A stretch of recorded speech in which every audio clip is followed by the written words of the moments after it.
This is a Film Stories original podcast.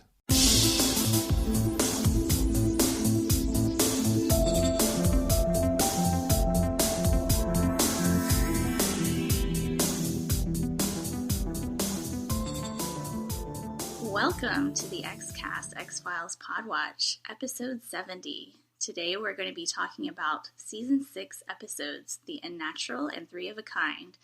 I'm your host, Sarah Blair, and with me is Darren Mooney. Hi, Darren. Hi, Sarah. Pleased to meet you. Pleased to meet you, too. I'm so happy to finally get to talk with you. I know, it's fantastic. One of the great things about the podcast is having the opportunity to kind of to put, well, not to put faces to, but to interact with voices and stuff like that from the podcast and stuff, and to meet other people involved in sort of the X-Cast. Like, it's a fantastic project. I've actually, like, as much as talking about the X-Files is fun, talking about the X-Files with other people like this is also great fun, you know? Awesome. Well, I'm glad we're here, and let's chat about The Unnatural. This is the 6th season episode that originally aired on April 25th in 1999, last century. It was written and directed by David Duchovny. What do you think about that? It wasn't the first one he wrote, but it was his directorial debut for the show. I think it's a pretty amazing accomplishment. I mean, Duchovny is he was one paper away from completing his PhD. He's fascinated by the work of Joseph Campbell. He contributed a great deal to the mythology in the second and third seasons. So, like, Duchovny knows his storytelling and knows how it works. And, like, it's great to actually see him, well, first of all, writing the whole script himself without the assistance of, say, Carter, or, getting a written by as opposed to a story by credit. But as a director, this is a phenomenal accomplishment as well. Like, this is very clearly, one of the things I like about The X-Files as a TV show is the sense that it's almost auteurish in some ways, in the sense like different writers and different directors have different voices. So you can tell the difference between like a Darren Morgan episode, a Vince Gilligan episode, a James Morgan, Glenn Wong episode, and a Howard Gordon episode. And like you can use the X-Files to tell stories that are important or interesting to you, and they're different from the stories that other writers and directors tell that are interesting to them. And like one of the things I love about The Unnatural is it's like no other X-Files episode. Absolutely, yeah. And I think it's especially great that he got to write and direct it, because that carries over. The feeling of the whole thing just really flows well, and it's a great episode. It's one of my all-time favorites of the show.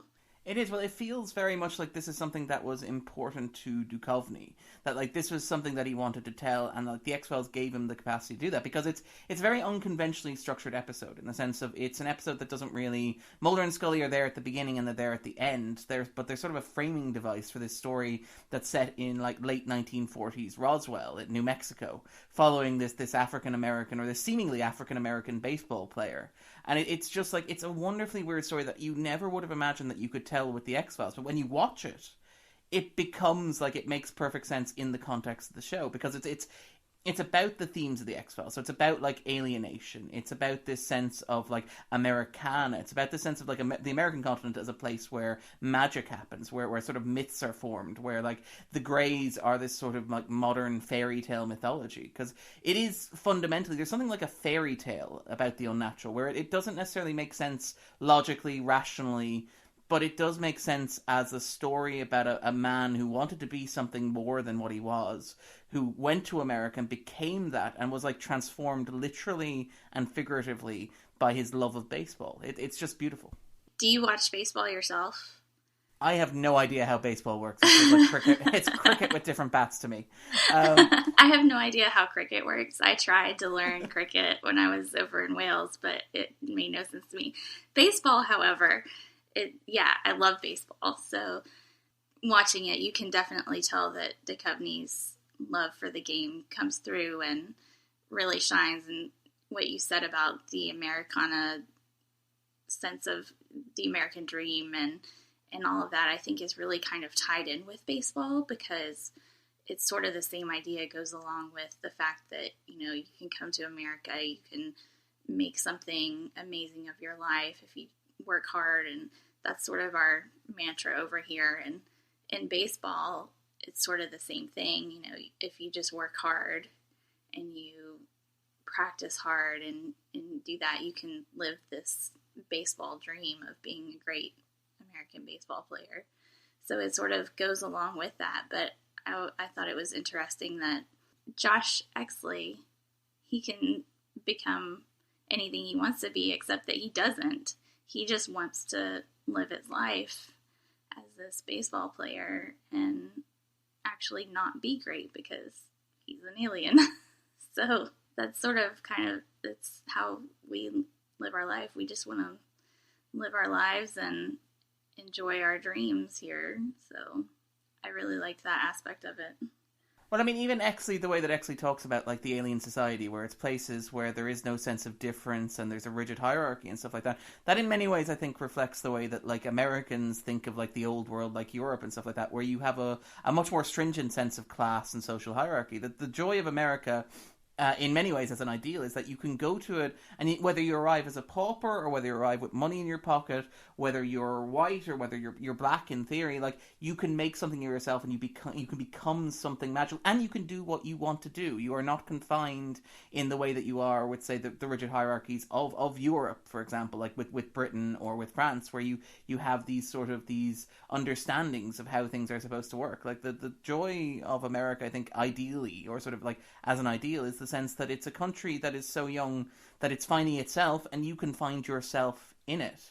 And like Exley sort of talks about this, like the beauty of the game of baseball is not necessarily anything that's pure or rational or logical or objective. The joy of the game of baseball is that it's a game. It's fun. It's something that exists to bring pleasure to the people who are playing it and to the pleasure of the people who are watching it. And like that's the majesty of it. Absolutely. It's once you step on that field or you're watching, everybody's equal. Yeah, I really like that aspect of it. And I think that totally came through in the episode too. What were some of your favorite parts? I mean, I liked a lot of it. I love the fact that, like, I particularly love the character of Arthur Dales as played by Emmett Walsh, who's filling in for Darren McGavin, who played the role previously in Travellers and also in Aguamala. But one of the things I like is the fact that Duchovny is well aware of the fact that, like, some people watching this episode, some sort of continuity-obsessed people, are going to wonder how this all fits in with the mythology. You know, how does this sort of reveal about the Roswell crash comment on this grand mythology that was tied up in two fathers and one son? And, like, there's this really great conversation where basically Arthur Dales has this conversation about how meaningless the story is, but that's what gives it its meaning, where it's like, do you believe a man can be transformed by love? And then at the end you have Exley, who is literally transformed by love into a real live boy. He becomes human at the end. He starts bleeding red. And there's this idea that while the story maybe doesn't make sense logically from like a continuity point of view or in terms of fitting with the mythology, it fits perfectly thematically, because there is like purity control is an idea that's been part of the alien mythology since like the end of the first season, the Erlenmeyer flask. But like here you have the Unnatural using that as a metaphor for racism and for prejudice, where the alien bounty hunter, you know, shows up as a KKK member. And you get this sort of sense that Duchovny is like, it's not that he's ignoring the mythology or the conspiracy or anything like that, but that he's using the themes of it to tell the story that he wants to tell. Because like one of the big themes of the mythology is the idea like hybridization and diversity are great things and they make us stronger, as opposed to purity, which is you know, something that is toxic and harmful and a bunch of like white men who control the world. Whereas in the Unnatural, you have that play out just in a different way. So you have this idea of like a black baseball player in, you know, the 1940s who's accepted through the sport. And one of the great things is the beautiful scene at the start where, like, when the KKK show up, the white players, because they've been playing with Exley, they stand with him because baseball is the great leveler and it brings everybody together. And Duchovny's portrayal of this was so masterful. Like you were talking about, he just, you know, blended it all together so well. I love the, you know, being a shipper. I love the closing scene. Yeah, the closing and the opening scene. I really liked seeing Duchovny and Anderson being so playful together, and because usually Mulder and Scully are on a case and it's serious, and I always enjoy those moments where they can really break loose and just be friends. I think it's important to show the intense moments, but also the other side of them, because, you know, they are humans. Between episodes or whatever, they hang out together and all that kind of stuff. So that was fun to see. Like, do you think we'll see Arthur Dales, the sister, in season 11? I don't think so. I suspect that he's sort of fallen a bit she's sort of fallen by the wayside. Like, I love the audacity of the ridiculousness of the concept of Arthur Dales, where they also had a goldfish named Arthur Dales, Yeah. where it's very clearly Duchovny sort of like trolling in a way, where he's like, well, look, I obviously wrote this role for Darren McGavin, but he wasn't available, so I changed the script as little as possible and slotted it in Emmett Walsh, and rather than just ignoring it or glossing over it, I turned it into this big recurring gag to point out how absurd and ridiculous it is. Like, Emmett Walsh is fantastic. He's a great actor. You probably know him from stuff like Blade Runner and stuff like that. He was in Calvary over here in Ireland as well. And he's really, really good. And he's very good at playing with Mulder as well. Like the scene where he's at the gin bottle that arrives and stuff like that. Or the tell me a story and you're paying for coffee. Yeah. Poor boy. But I love and you're right about the closing scene with Mulder and Scully, because like one of the things, the 6th and 7th seasons come in for a lot of criticism for not being as serious and heavy as the first 5. And you know, there's an extent to which I feel like maybe the stories weren't as consistently good, the standalone stories weren't as consistently good. But one of the things that I really love about the 6th and 7th season is the sense that you get of Mulder and Scully as friends. And it's not just in the Unnatural. It's even in little scenes in later episodes, like maybe Jesu Hate, for example, which we may or may not be talking about at some point in the future. But like this little sense that Mulder and Scully have, like, they are friends. They're not just co-workers now, they're best friends. And whether or not you believe that they're anything more or anything less, like, there is a sense that these are just two people who have found each other in the world, which I really, really like. And I love how he captured that. Is there anything that we don't like about this episode? I mean, it's hard to pinpoint. I'm actually struggling to think, because I love all the guest performances as well. Frederick Lane is the young Arthur Dales. I love Jesse L. Martin as John Sexton. Oh, yeah. Martin is great. He's been great in everything. I think he was in Law and Order, but he was also in The Flash, if you watch The Flash at the moment. But he's very, very good. Martin has this wonderful, casual charisma to him, and he's just really great in this.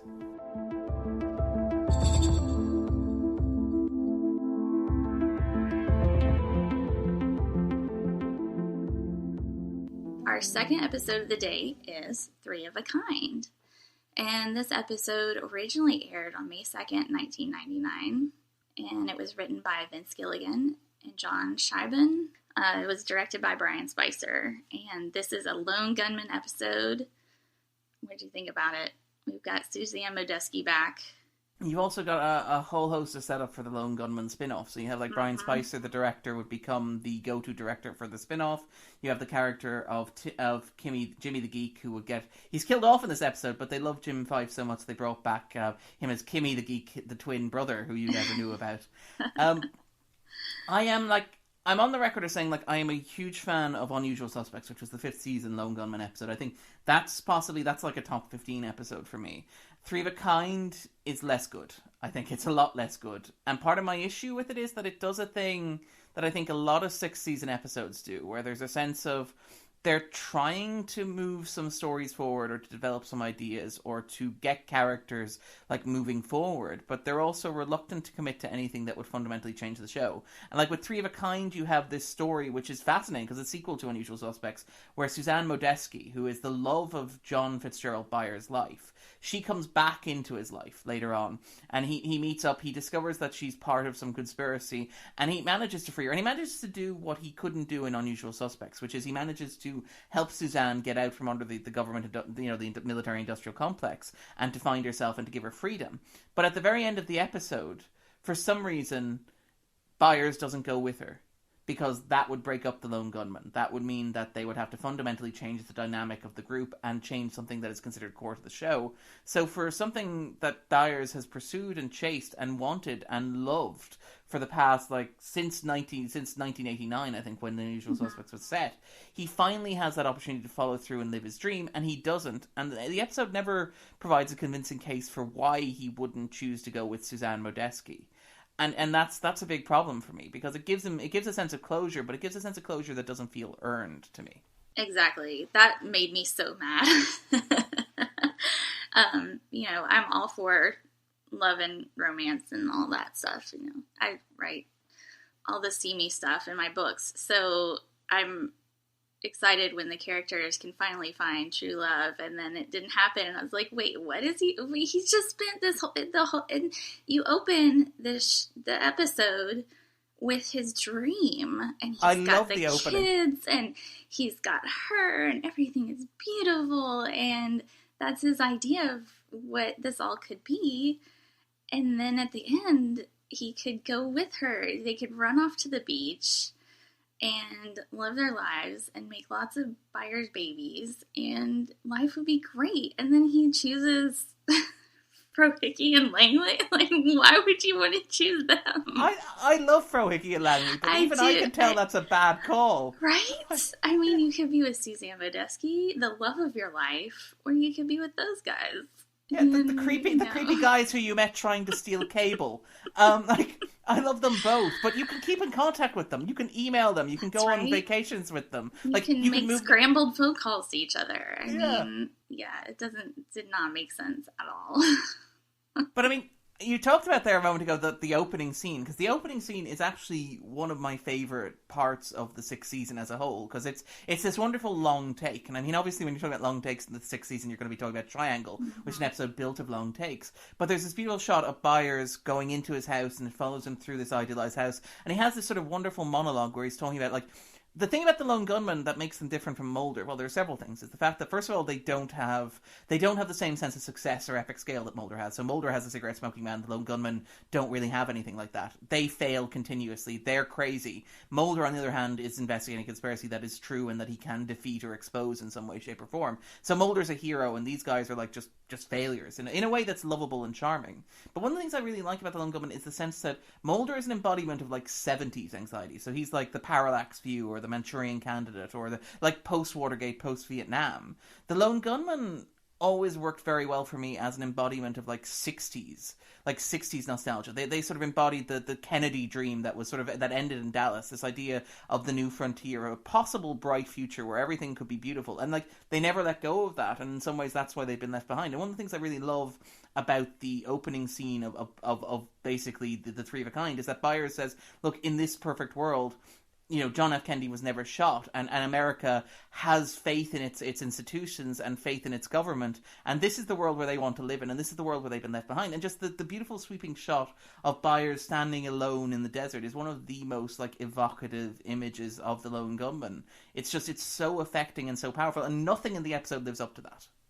Definitely. So, what do you think about the brief but distinct reappearance of Morris Fletcher? Fletcher's fantastic, because Michael McKean is fantastic. Obviously, he went on to work with Gilligan on Better Call Saul and stuff like that, where he's also fantastic. And I mean, one of the things that, like, this is much more of a setup for the Lone Gunmen TV show than Unusual Suspects. This is practically like a stealth pilot for it, because Morris Fletcher goes on to become a recurring Lone Gunmen character. He appears in All About Eve, which was the first season finale that was cancelled, and he goes on to appear in Jump the Shark in the 9th season. And, like, I like the idea of, like, Morris Fletcher as the cigarette-smoking man for the Lone Gunmen, or as a character who brushes up against them. Because, like, the cigarette-smoking man is scary and terrifying and all-powerful, and Morris Fletcher is just this lechy, pervy, like, middle management dude whose idea of being evil is inhabiting Mulder's body and, like, getting a waterbed. So I feel like he's the right level for them, and I feel like I just like seeing him again. I know that I'm, like, The Three of a Kind is not a good episode, but I really like Gillian Anderson where she's doped up on the drug, because it's just fantastic. Cause it's just like when she's asked to give the cause of death for Jimmy the Bean, and she's like, "Bop." You can tell Anderson is having great fun, and it is contagious. It's the one part of the episode where I feel like the fun sort of mood carried. Yeah, that was a lot of fun to see her break out and really get the opportunity to be a little bit different in that. So yeah. And how do you feel about the location of Las Vegas? I feel it could have been set pretty much anywhere, and these conspiracy people choose Vegas of all places with, like, so many people and everything to have this clandestine meeting.